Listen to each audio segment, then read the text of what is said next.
엊그제 한 통의 카톡 문자를 받았습니다. 5월 4일 둘째 아들 결혼시킨 김임년 권사님이 보낸 거였습니다. 축복 안에 사는 20가지 방법인데 다 소개할 수는 없지만 첫 번째가 보니까 아침에 일어나면 오늘은 좋은 날이라고 3번씩 외치라고 하는 것입니다. 혹시 하신 분 계십니까? 오늘 한번 훈련해 보십시다. 아침에 일어날 때마다 오늘은 좋은 날 이렇게 3번을 외치는 겁니다. 한번 해봅시다. 시작. 오늘은 좋은 날, 오늘은 좋은 날, 오늘은 좋은 날, 오 해피데이 이렇게 외치면 그 하루가 정말 좋고 행복하게 된다고 하는 것입니다. 꼭 해볼 수 있기를 바랍니다. 그리고 이렇게 웃들 꽃이 요즘 막 이렇게 활짝 피잖아요. 장미도 그렇고 수국도 그렇고 활짝 피는 것처럼 꽃처럼 활짝 웃어라. 얼굴이 밝아야 행복이 찾아온다 하는 것입니다. 오늘 옆 사람들에게 행복하세요 이렇게 인사하시면서 한번 꽃처럼 활짝 웃어보시면 좋겠습니다. 행복하세요. 찬양대원들 행복하세요. 위층에 있는 분들 모두 행복하세요. 꽃처럼 활짝 웃을 때 참 우리가 행복하게 살아갈 수가 있게 됩니다. 세 번째는 많은 얘기들이 있지만 말조심을 해야 된대요. 칼로 입은 상처는 약 바르고 뭐 이렇게 꼬매서 치료하면 되지만 말로 입은 상처는 평생 간다고 합니다. 그래서 기왕이면 이렇게 자녀에게도 좋은 말, 부모에게도 이웃에게도 좋은 말, 그래서 살리는 말, 축복하는 말, 긍정적인 말, 기분 좋은 말 이런 말을 골라서 할 필요가 있다는 겁니다.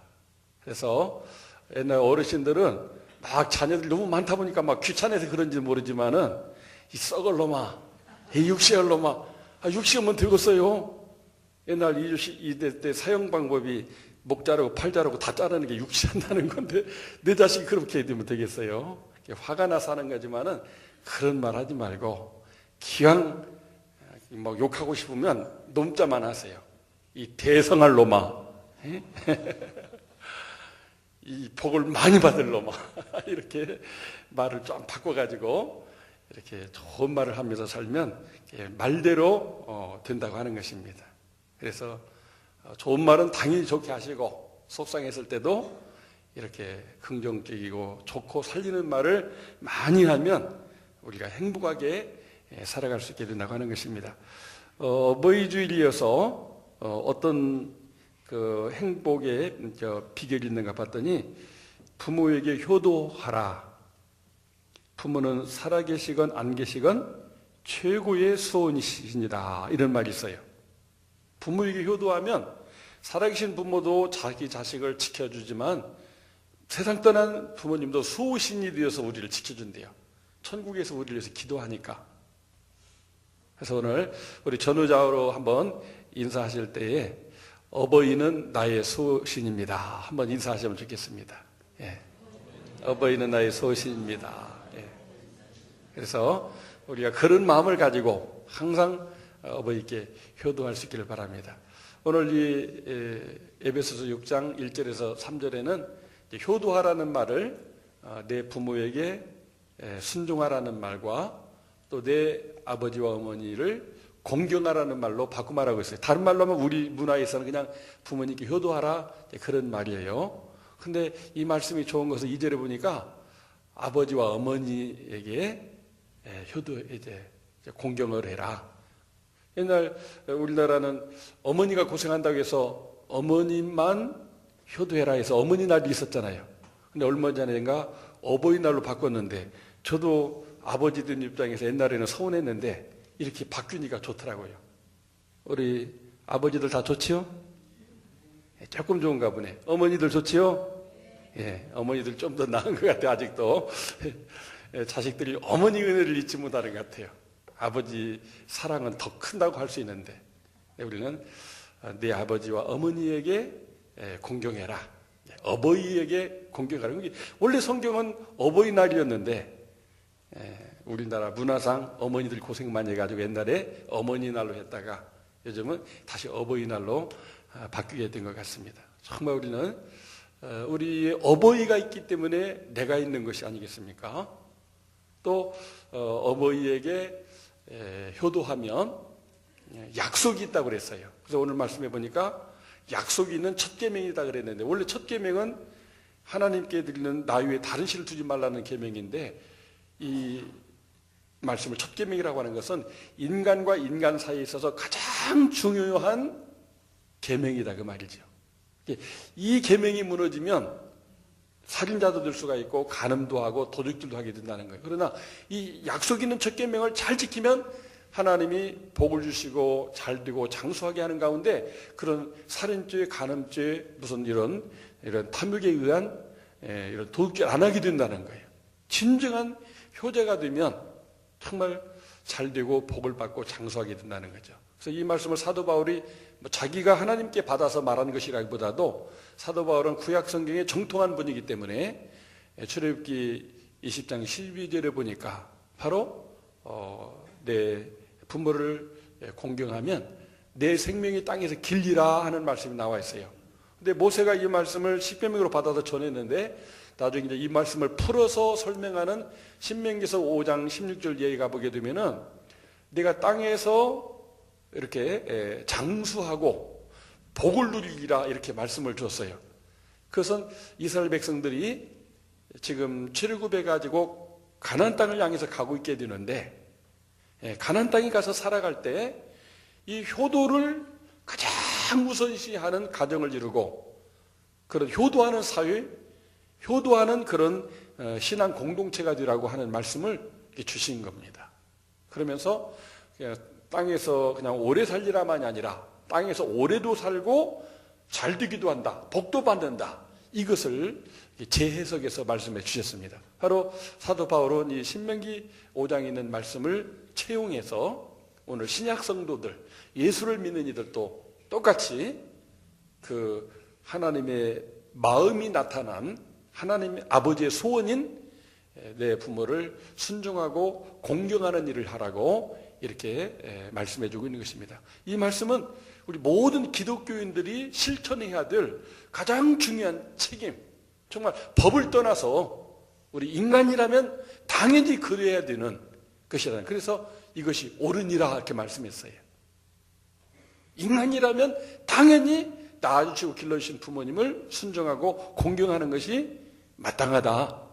그래서 우리가 마땅히 행할 길을 아이에게 가르치면 늙어도 그를 떠나지 않게 되고 그 자녀가 복을 받게 되는데, 그렇다면 우리도 이 말씀을 내 부모를 공경하고 너를 낳아준 아버지 어머니를 또 이렇게 공경하라고 하는, 순종하고 공경하라고 하는 이 효도하라는 말씀을 우리 자녀들에게도 우리가 가르치고 또 이것을 직접 본을 보여서 그렇게 하도록 해야 된다고 하는 것입니다. 하나님의 소원이 부모를 공경하고 효도해서 땅에서 잘 되고 장수하는 건데, 그거를 알면서도 참 하기 어려운 게 부모 공경입니다. 너무 또 그냥 일찍 세상을 떠나셔서 하고 싶어도 못하는 경우가 있고, 또 살아 계시지만은 또 이렇게 효도받는 것을 별로 또 원치 않을 수도 있어요. 그래서 또 못하는 경우도 있습니다. 저도 지난 화요일이 이제 5월 8일 어버이날이어서 하루 전에 전화를 드렸어요. 어머니, 제가 어버이날을 맞이해서 찾아뵙고 문안을 드리겠습니다. 이렇게 전화를 했더니 오지 말래요. 뭐 어버이날이라고 오냐? 이 비도 온다는데 오려면은 목회하느라고 힘든데 피곤하고 비 오는데 차가 미끄러지면 또 사고 날 수도 있고, 오지 말라는 거예요. 그래서 이게 정말 어머니의 진심인가 이렇게 했더니 정말 오지 말라는 거예요. 그냥 전화만 해도, 가끔 전화만 해도 좋다는 거예요. 그리고 정말 오려거든 말씀은 거기에 요지가 있었어요. 와서 하룻밤을 자고 가든지 해야지, 왔다가 얼굴 보고 문만 좀 주고 가면 그게 그 무슨 효도냐 그거예요. 와서 하룻밤을 자고 가래. 아니, 먹기 바쁘니까 문안하고 오는 건데 올라면 자고 가고 그렇지 않으면 오지 마라 이렇게 말씀하셔서 지난 화요일 못 갔습니다.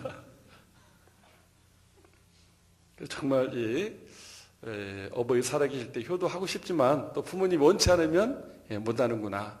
오지 말라기도 가면 좋아하시겠지만 그래서 집사람하고 어떻게 하면 좋을까 했더니 하나님이 딱 지혜를 주시더라고요. 야, 요즘 택배하면 좋은데 그래서 어머니 가서 직접 주려고 했던 옷을 사가지고 거기다 이제 음식하고 해서 이렇게 택배로 보내드렸더니 전화가 왔어요. 뭘 또 이런 걸 보내느냐? 옷에 메이커가 붙었는데 지금 안 입고 농에 있는 옷도 많은데 왜 해마다 옷을 사서 보냈냐? 그 돈을 그냥 줬으면 좋을 뻔했는데 옷 사니까 이게 마음에 안 드는가 봐요. 아유 어머니 우리 교회 어느 권사님 그 입고 오셨는데 너무나 곱고 좋아 보여서 이렇게 보냈으니까 꼭 입으시라고 그랬더니 그 시골 교회는 오늘 예배를 드리고 또 이제 내일 그 가까이 있는데 그 효도관광을 가신다네요. 어머니 그거 꼭 입고 가세요 그랬더니 이거 내가 옷 자랑하는 것 같아가지고 그래야 될까 이렇게 망설이더라고요. 그래서 저도 이제 어머니가 원하는 대로 정말 하룻밤 자는 그 계획을 세워가지고 가야 되겠구나. 부모님이 어머니 그렇게 그걸 원하는데 나는 그날 갔다 당일치기로 갔다 왔더니 당일치로 올 거면 오지 말라는 거예요. 그냥. 그래서 어머니 원하는 소원이 하룻밤 함께 자면서 이렇게 깊은 대화도 나누고 또 고생하는 손도 어루만지고 이렇게 어머니가 덮어주는 이불도 덮는 것이 부모님의 소원이구나 걸 깨닫고 그렇게 하려고 이제 마음을 먹고 있습니다. 정말 어버이의 소원이 뭐예요? 그건 자녀가 잘 되는 거예요. 그거는 하나님 아버지가 또한 우리 어버이기 때문에 우리가 잘 되는 길을 가르쳐 준 것이 아니겠어요? 그래서 하나님의 소원, 어버이의 소원은 오직 하나, 우리가 잘 되는 겁니다. 근데 잘 되는 길이 어디가 있어요? 잘 되는 길이 부모님께 순종하고 아버지 어머니를 잘 공경하는 것이 곧 내가 잘 되는 것이기 때문에 하나님은 자신 있게 이 말씀을 우리에게 하는 것이고 이 말씀 우리는 하나님의 말씀과 나를 향한 하나님의 뜻으로 받아들여서 정말 우리가 이렇게 살아간다면 분명 나도 잘 되고 장수하고 우리 자녀손들도 다 복받고 장수하게 될 줄로 믿습니다. 아버지의 마음이 잘 나타난 그 이야기가 성경에 나오는 탕자의 비유입니다. 그래서 누가복음 15장 20절을 보니까 아직도 거리가 먼데 아버지가 그를 보고 측은히 여겨 달려가 목을 안고 입을 맞추니 그랬어요. 정말 아버지 유산 재산 상속해 주세요. 이렇게 요청하는 것 자체가 불효입니다. 둘째 아들은 불효자식이었어요. 빨리 달라는 거예요. 4분의 3은 형 주고 4분의 1을 나 주는데 어차피 나는 이 동네에 같이 살아야 형님보다도 내가 가난하게 되니까 그 돈 주면 내가 이걸 가지고 도시 가서 큰 부자가 돼가지고 효도하겠다고 빨리 내놓으라고 하는 거예요. 아버지는 집에서 하는 뭐 이렇게 일을 봐서는 세상 나가서 성공할 것 같지가 않아요. 그렇지만은 하도 보채니까 정말 4분의 1 재산 띄어서 줬더니 그냥 그 다음날로 보쌈 싸가지고 도시를 가게 됐는데 결국 어떻게 됐어요? 친구들 만나서 창기들 만나서 그냥 흥청망청 쓰다 보니까 금방 돈이 다 떨어져 버리고 결국은 돼지 치는 데 가서 살아보려고 했는데 돼지가 먹는 돼지 감자마저도 먹을 수 없는 그런 비참한 인생으로 전락되어서 결국은 아버지께로 가는 것만이 살 길인데 정말 자식으로 가서는 면목이 없고 아버지 집에 어차피 품꾼이 많은데 그냥 나는 아버지 상속도 받은 사람으로서 이제 아버지 자식이라고 할 수도 없으니까 그래서 그냥 품꾼의 하나로 써달라고 왔는데 아버지는 날마다 그 아들이 돌아오기 기다린 거예요. 뭐 두 마음이었겠죠. 성공해서 왔으면 좋겠다. 그러나 아버지가 볼 때 성공할 것 같잖아요. 그래서 망할지라도 제발 좀 와서 죽지 않고 살아만 왔으면 좋겠다. 이것이 아버지의 마음이었던 거예요. 정말 성경에도 죽은 사자보다도 산 개가 낫다는 말이 있는데 자식이 어디 가서 망했을지라도 살아서만 돌아온다면 그것이 부모의 마음인 줄로 믿습니다. 최근에 미국에서 크리브랜드 사건이라는 큰 사건이 일어났어요. 10대 소녀들이 3명이 실종됐어요. 납치됐어요. 근데 미국의 전 그 수사관들을 동원해서 찾았는데도 못 찾았어요.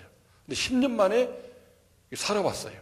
알고 보니까 이웃마을에 사는 이런 그 버스 기사가 이렇게 아는 사이에 있는 아이들이 차를 태워달라고 하니까 탔는데 그 길로 자기 집에 지하실에 감금해 놓고 세 사람이나 그리고 자기도 자기 그 형 동생들도 같이 그 세 10대 소녀들을 성폭행하면서 임신하면 유산시키고 어쩔 수 없이 낳게 되면 또 몰래 숨어서 항상 수유사설에 묶어가지고 못 나가게 해놓고 모진 막 학대를 하면서 성폭행하면서 10년 세월을 지냈는데 정말 그 이제 남자들이 다 없는 사이 그 창문 틈으로 이렇게 막 구조 요청을 해가지고 결국 이제 경찰이 출동해가지고 찾아내게 되었어요. 얼마나 기가 막힌 일이에요. 정말 미국 사회에 지금 막 들끓고 있어. 어떻게 인간이 이럴 수가 있느냐. 사람을 짐승보다도 못하게 그렇게 성의 논리로 삼고 뭐 사형을 시켜야 된다. 무기징역을 시켜야 된다. 막 그렇게 난리가 있는데 정작 그 부모들의 마음은 어떨까요? 신문 기사에 보니까 그래도 좋다. 살아만 온 것이 부모는 이렇게 죽은 줄 알았던 이 딸들이 살아와서 기쁘다고 이 동네 사람들 보고 잔치하는 그런 신문 기사를 보게 되었습니다. 정말 이게 부모님의 마음이 아니겠어요? 죽지 말고 살아만 있어다오. 죽은 줄 알았는데 살아서 돌아왔어요.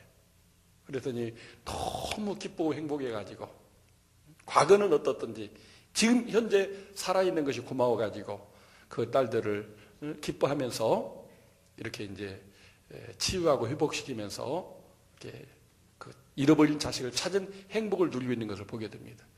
하나님이 바로 그래요. 우리를 죄와 사망 가운데서 구원하고 하나님의 자녀로 회복시키고자 죄와 마귀와 죽음과 저주 가운데 있는 우리들을 구원하시려고 독생자 예수님을 보내셨어요. 하나님이 세상을 이처럼 사랑하사 독생자를 주셨으니 이게 하나님 아버지의 마음이자 우리를 낳아주신 부모님의 마음입니다. 자신의 생명까지 주고 싶은 거예요. 우리가 아직 죄인 되었을 때 그리스도께서 우리를 위하여 죽으심으로 하나님께서 우리에게 된 자기 사랑을 이렇게 보여주셨다, 확증했다고 성경이 말씀하고 있지 않습니까? 현태라고 하는 청년이 있었습니다. 이 청년은 아주 사춘기 지나면서 막 거칠어졌어요. 학교도 안 가려고 하고 아이들 때리고 돈 뺏고 그리고 항상 칼을 품고 다니고 힘이 붙이면 칼로 하겠다는 거죠. 부모님이 특히 아버지가 어떻게든 이렇게 새 사람 만들어 보려고 하는 방법으로 학교도 전학시켜보고 이렇게 하고 하는데 결국은 이제 중학교 졸업하고 고등학교도 안 가고 완전 깡패가 돼버린 거예요. 아버지는 깊은 고민에 빠졌습니다. 정말 이 아이가 이제 갈 길은 감옥밖에 없는 거예요. 사람 치고 돈 뺏고 도둑질 아닙니까? 칼로 누군가를 찌르면 살인범으로 이제 감옥에 가게 될 텐데 어떻게 하면 감옥에 가지 않게 할 수 있을까? 이것을 오래 기도하고 고민하던 아버지는 어느 날 남의 집에 가서 절도하다가 아버지가 붙잡혔어요. 그래서 감옥에 가가지고 이제 6개월간 이제 감옥 생활을 하게 됐습니다. 그때 그 현태라는 아들 데리고 어머니가 이제 이렇게 면회를 갔습니다. 아니 아버지 무슨 죄예요? 아버지가 감옥에 와 있다니 우리 착한 아버지가 무슨 잘못했다고 감옥에 와 있는 거예요? 막 그냥 막 열을 내는 아들에게 아버지가 얘기하는 겁니다. 애야 정말 감옥에 와보니까 여기 사람이 있을 곳이 아니다. 내가 어디 갈 수도 없고 씻을 수도 없고 먹을 거 마음대로 먹을 수도 없고 잠자고 싶을 때 잠도 못 자고 정말 여기는 그냥 지옥과 같은 곳이다. 그냥 이렇게 죽는 모습을 하면서 감옥에 절대 오면 안 된다고 얘기를 하면서 착하게 살아라고 하고 돌려보냈는데 그 같이 집으로 가는 길에 어머니가 사실을 얘기했어요. 현태야 사실은 아버지가 지금 너한테 교훈을 주기 위해서 지금 이렇게 한 거란다. 네가 지금 이렇게 남 때리고 돈 뺏고 칼 가지고 다니면서 칼싸움하고 하는데 어느 순간 네가 그렇게 결국은 강도가 되고 살인범이어서 감옥에 가게 되면 평생 동안 저 감옥 생활을 해야 되는데 아버지가 지금 대신하면서 너는 다시는 이런 곳에 오지 않도록 하기 위해서 이렇게 한 거란다. 현태야 정신 차려. 그랬더니 그 현태가 막 눈물을 주룩주룩 흘리면서 이렇게 개과천선을 했대요. 그래서 검정고시를 거쳐가지고 공부를 하고 또 성적이 뭐 잘 안 나오지 않으니까 전문대학을 해가지고 지금은 좋은 직장인이 돼가지고 아버지 어머니 때문에 내가 개과천선하고 새 사람 됐다고. 내가 가야 될 과목을 아버지가 대신 갔으니 이제 아버지 어머니 효도하겠다 하면서 이렇게 효도하면서 교회에서도 좋은 이렇게 신앙인으로 신앙생활을 잘하고 있다고 하는 글을 읽어보았습니다. 정말 이것이 아버지 어머니 마음이 아니겠습니까? 내 자식이 잘 되고 내 자식이 정말 감옥생활이 아니라 자유하는 사람으로 이렇게 행복하게 잘 사는 거, 이것을 우리의 어버이들은 그토록 원하신다는 사실입니다. 그러한 부모님께 우리가 효도하는 것이 마땅하지 않겠어요? 오늘 본문은 어떻게 효도해야 되느냐, 두 가지로 말씀을 해주고 있는데, 첫째가 주 안에서 부모에게 순종하라고 하는 것입니다. 한번 따라서 주 안에서 부모에게 순종하자. 예. 순종한다는 말은 듣는다에서 온 말인데, 부모 말을 잘 듣고 그 말대로 이렇게 살아가는 것을 이렇게 순종이라고 하는 거예요. 근데 주 안에서 해야 된다는 겁니다. 그냥 무조건 부모 말이라고 다 순종해버리면 잘못될 수도 있어요. 그래서 어버이의 또 부모님이 하나님이기 때문에 모든 것의 존재의 근원인 하나님 아버지를 우리는 또한 효도해야 되기 때문에 그 하나님을 믿는 자로서 믿음을 포기하면서까지 효도할 수는 없다는 것입니다. 예를 들면 부모님이 집안 제대로 우리는 조상 섬기는 집안이니까 너는 예수 믿으면 안 된다. 그랬을 때 부모님이냐 예수님이냐 했을 때 우리는 예수님도 믿으면서 신앙 안에서 부모님의 뜻을 따르는 순종을 해야지. 그렇습니까? 그러면 나 예수 안 믿을게요. 이렇게 하고 부모님을 따르면 나도 멸망받아 지옥 가고 부모도 지옥 가게 된다는 거죠. 그래서 주 안에서 순종하라는 말은 내가 믿음을 지키면서 부모님을 순종할 때 부모님이 구원받게 된다고 하는 것입니다. 그래서 옛날에 어느 동네에 시골 처녀가 믿음이 좋았는데 아버지가 좋은 말로 얘기하는 거예요. 너 예수 믿지 말아라. 아니 우리 양반집에서 무슨 예수, 쌍놈들이라 믿는 예수를 믿냐. 아니 다 큰 처녀가 낮에도 교회 가고 밤에도 교회 가냐. 한 번만 더 교회 갔다가는 내가 다리봉댕이를 막 끌어버린다고 막 그렇게 엄포를 놨는데 이 믿음 준 처녀는 교회를 갔다 오는 거예요. 이 아버지가 막 뿔이 났습니다. 마귀가 됐어요. 그래서 아니라 다를까 정말 작대기 있죠? 지게 받치는 되게 튼튼합니다. 작대기가 막 무지개 단단한 참나무로 만들어진 게 요걸로 막 사정없이 등짝이고 그냥 이렇게 정말 다리고 막 쳐가지고 다 부러지고 죽는 줄 압니다. 막 부인이 말리지만 소용없어요. 막 그냥 속이 다 풀릴 만큼 쳤습니다. 막 그냥 죽지 않을 만큼 맞았어요. 한 번만 더 가면 정말 죽여버리라고 막 이렇게 하는 거예요. 우리 집안에 무슨 예수 믿는 사람이 필요하다고 막 이렇게 했을 때 그 딸이 무릎을 꿇고 아버지 앞에 그렇게 얘기했어요. 아버지 좋습니다. 정말 나를 쳐주기도 좋습니다. 아버지가 뭐 내 몸을 낳게 했으니까 아버지 마음이죠. 그런데 아버지 생각해 보세요. 우리 사람의 영혼은 하나님이 주신 겁니다. 예수 믿는 믿음은 하나님 주신 믿음인데 그 하나님도 아버지니 어떻게 합니까? 영혼의 창조자요, 영혼의 아버지인. 그래 나는 영혼으로 예수를 믿기 때문에 매를 맞으면서 그냥 죽더라도 예수 믿다 죽겠습니다. 이렇게 이야기하면서 그 다음 주에 또 교회를 가게 되는 거예요. 정말 그 아버지 마음은 그저 예수 안 믿게 하는 게 목적이었는데 정말 다음에는 죽여야 되겠거든요. 그랬을 때 그 딸이 계속 그날부터 금식을 하는 거예요. 그러면서 하나님 나는 죽어도 좋으니 우리 아버지 예수 믿고 구원받게 해주세요. 이렇게 금식하니까 나중에는 정말 그냥 굶어서 그냥 빼짝 말려 죽어가는 거예요. 그때 야 먹어라. 내가 잘못했다. 너 때린 거. 먹어라. 교회 다녀도 돼. 그냥 밥 먹고 살아. 너 사는 게 내가 원하는 거야. 그랬더니 아버지 이참에 나는 결심했습니다. 아버지가 함께 예수 믿는다면 밥 먹고 나 교회 안 간다면 나 그냥 이대로 그냥 굶어 죽을랍니다. 어떻게 하겠어요 아버지가? 어버이의 소원은 오직 하나 자식이 사는 거 아니에요. 죽지 않고. 그래서 그 딸 자식 살리려고 작대기를 후려쳤던 아버지가 결국 예수를 나가고 나중에는 정말 그 딸처럼 잘 믿어가지고 그 교회 장로님이 됐다는 일화가 있습니다. 할렐루야. 정말 우리가 내가 주 안에서 순종을 해야 우리가 뭐 먹고 사는 거, 돌봐드리고 이런 거 다 순종하는 거지만은 그건 예수 안 믿어도 할 수 있고 예수 믿어도 할 수 있는데 주 안에서 순종한다는 것은 내가 예수님을 잘 믿으면서 신앙 안에서 순종하게 될 때 결국은 믿지 않는 아버지 어머니도 구원받게 된다는 거죠. 그래서 우리가 그렇게 할 수 있어야 돼요. 그래서 이 자매는 정말 진정 주 안에서 효도를 하게 된 겁니다. 여기 또 한 가지 2절 말씀인데요. 내 아버지와 어머니를 공경하라. 이것이 약속의 첫 계명이라고 했습니다. 한번 따라서 봅시다. 내 아버지와 어머니를 공경하라.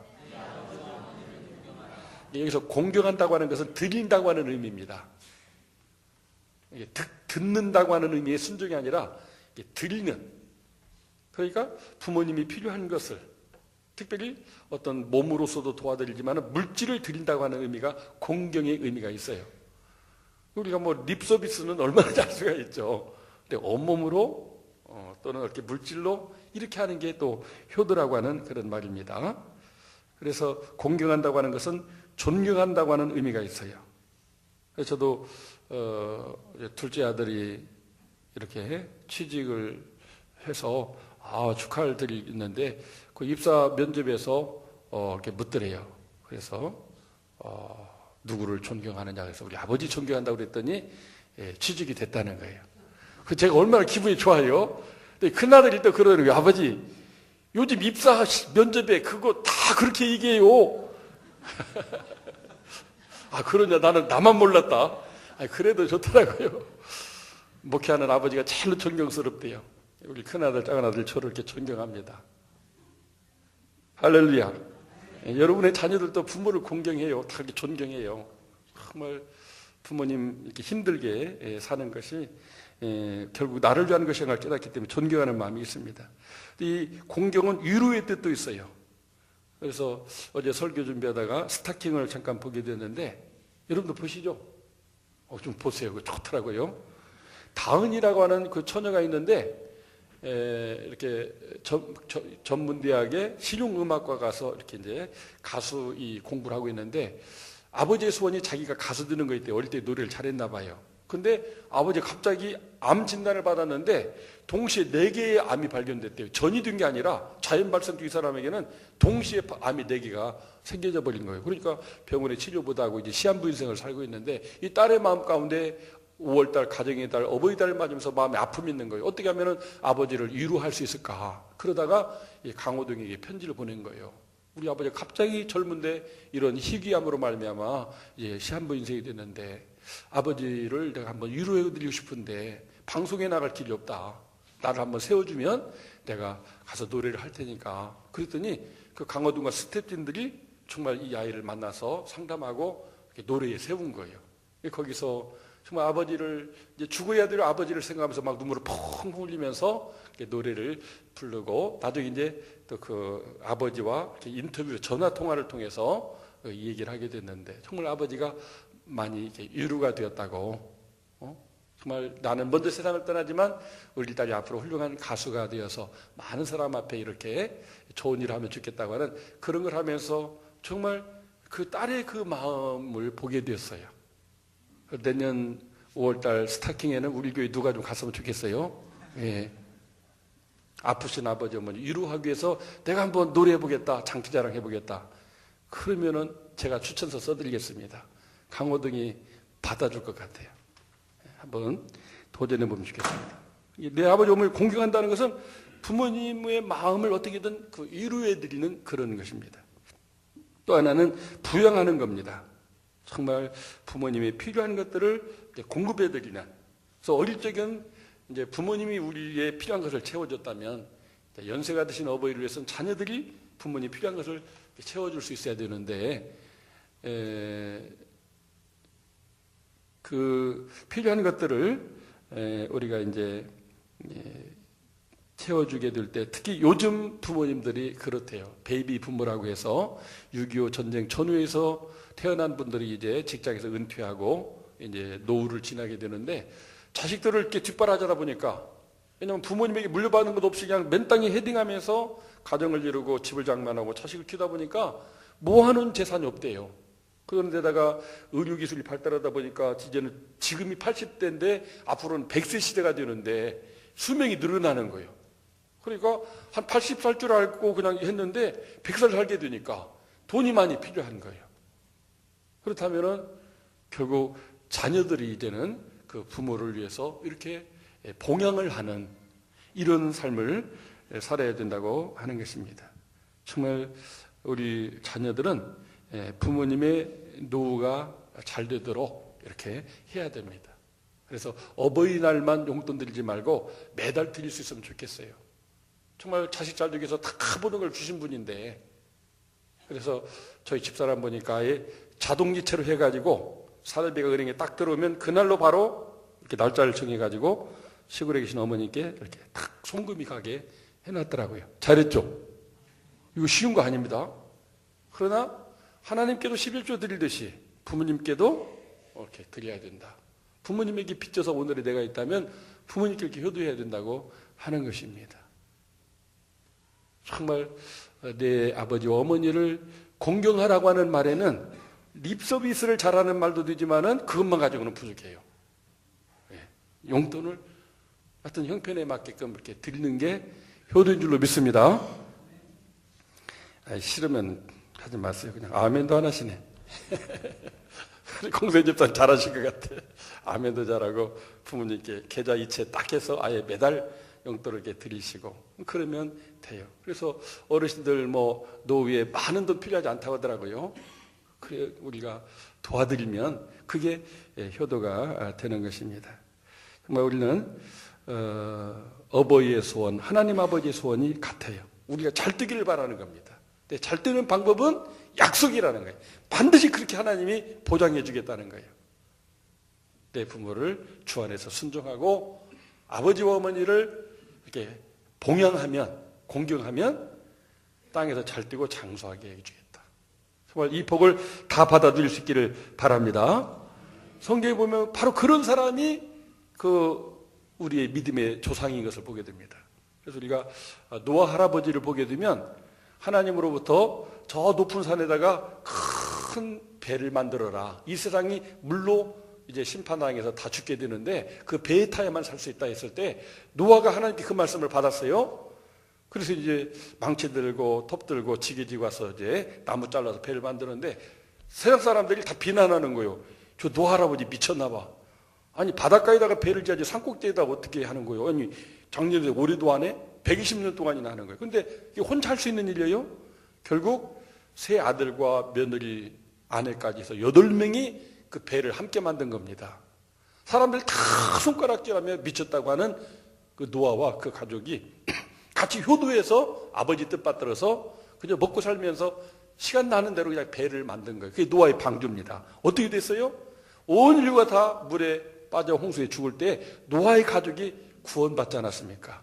그리고 그 노아의 가족이 아담을 대신하는 신인류의 조상이 되어서 이렇게 5대양 6대로 뻗어가면서 오늘의 인류가 되었다 그 말이죠.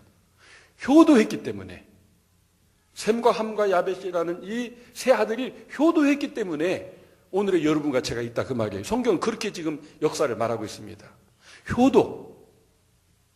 효도할 때 거기에 인류가 사는 길이 있다고 하는 것을 노아 할아버지 얘기가 보여주고 있습니다.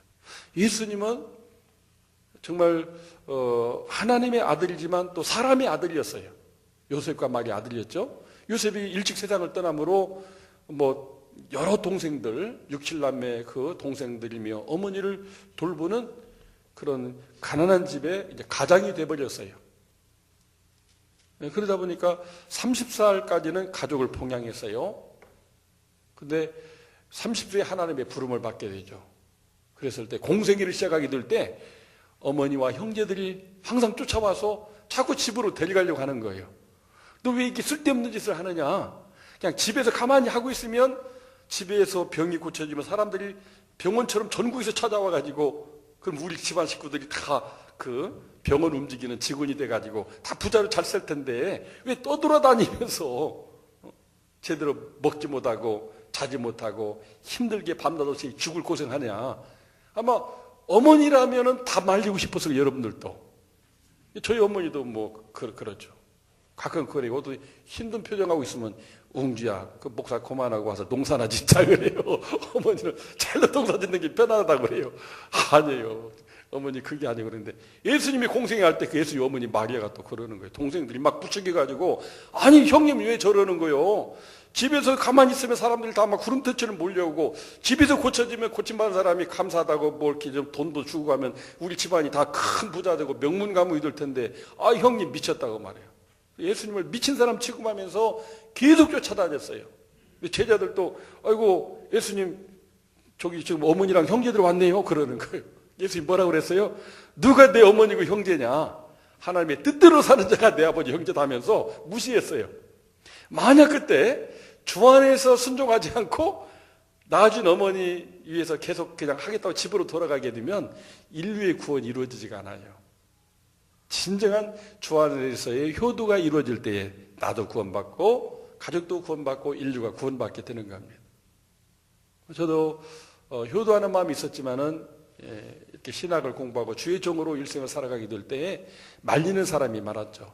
그러나 주 안에서 순종하고 아버지인 하나님을 잘 섬기게 될 때 나를 낳아준 아버지 어머니도 복받고 아버지 어머니가 낳은 형제 자매들도 다 복받고 잘 되게 된다는 그런 말씀을 하나님 깨닫게 해주셨기 때문에 주 안에서 순종하고 아버지이신 하나님을 신앙하고 효도하고 충성하게 될 때 하나님이 아버지 어머니 다 구원받게 형제 자매들 조카들 구원받게 해주신 것을 보게 되는 것입니다.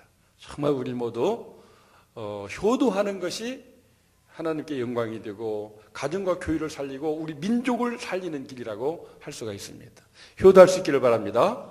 그래서 평생 효도하면 평생 건강하고 평생 천국에서 살게 됩니다. 한번 따라해봅니다. 평생 효도, 평생 건강, 평생 행복. 기도하겠습니다. 하나님 아버지, 어버이 주를 맞이해서 우리가 주 안에서 부모님께 순종하고 아버지 어머니를 입으로만 아니라 물질로도 봉양해야 된다고 말씀해 주셨습니다. 이 말씀 다시 한번 새겨 듣고 우리가 어버이를 효도할 뿐만 아니라 우리 남은 생에 다하도록 효도하면서 자녀들에게 효도의 본을 보임으로 자녀들도 효도하여서 땅에서 잘되고 장수하는 복을 받으며 천국의 영생복락을 누리는 가문을 이루게 축복해 주옵소서. 우리 전민들교회 모든 어버이들 65세 이상 된 어버이들 너무나 고맙고 감사합니다. 하나님 함께해 주시고 이전에 나와 예배할 수 있는 건강과 자녀 손들을 위하여 기도할 때 응답해 주셔서 효도받는 세계 살 수 있도록 축복해 주옵소서. 예수님의 이름으로 기도 올리옵나이다. 아멘.